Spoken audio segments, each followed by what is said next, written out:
to want to do if you're thinking about publishing with OUP is to find the right editor to submit to. All of the editors currently accepting proposals and manuscripts are listed on the Oxford Academic website at academic.oup.com.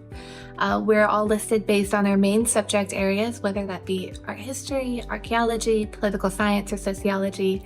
But if your project is somewhat interdisciplinary, we would ask you to please pick one editor to submit to, and I promise we will find the right person behind the scenes to make sure that your proposal sits with the appropriate area and discipline.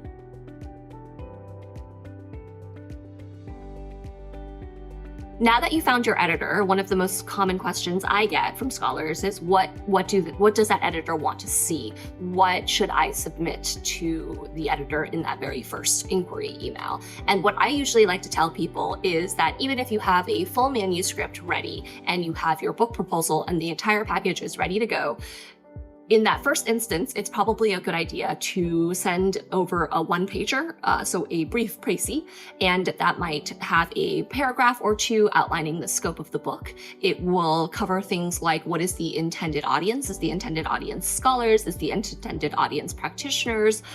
Who are the sort of sub-disciplines that you are targeting within that proposal? Something else that you want to think about in that sort of one pager is, what are just a few related titles? So are there titles that have published recently at Oxford University Press that would be similar in scope or similar in terms of target audience to the type of project that you're working on? And that's very useful to know. So again, this should be very brief. You can put it in a body of the email, you can prepare a one pager, but it shouldn't really be longer than one page.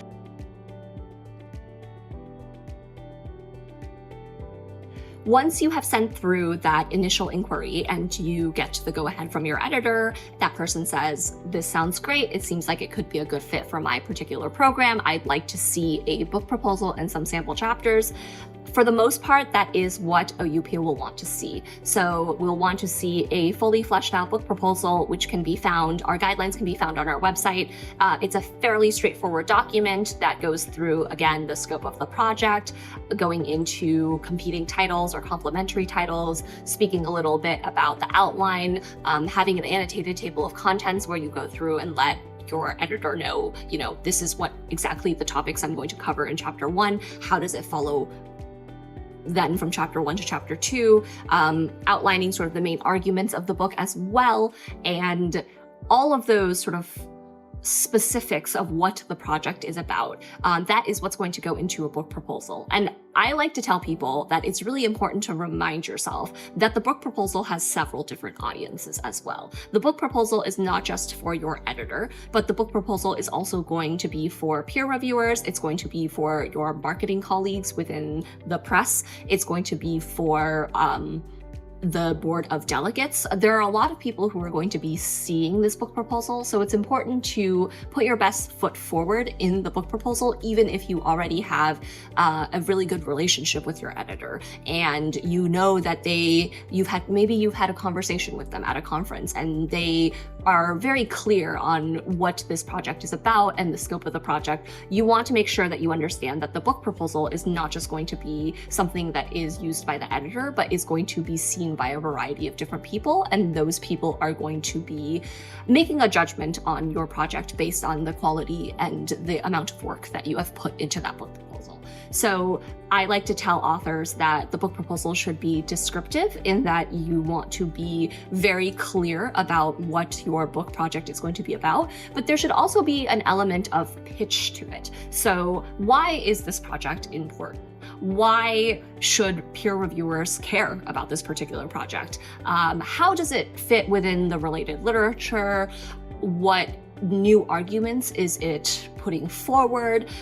What is the impact of this research for future research? All of those things should be sort of woven into your book proposal, a real rationale of sorts for why is this book important?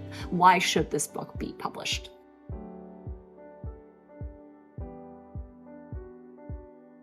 Your proposal should also include a number of other elements, including the audience, a section on your competition, a detailed chapter outline for the proposed book, and the ancillary materials that you think are relevant to the overall submission. This includes word count, illustration count, whether or not you have OA funding, anything that you can think of that would really affect the press's decision on whether or not to pursue.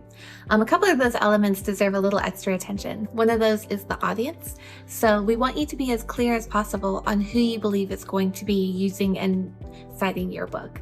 It may simply be the other scholars within your specific discipline or a couple of related disciplines alongside it, but it could be as broad as policymakers. It could be useful for undergraduate teaching.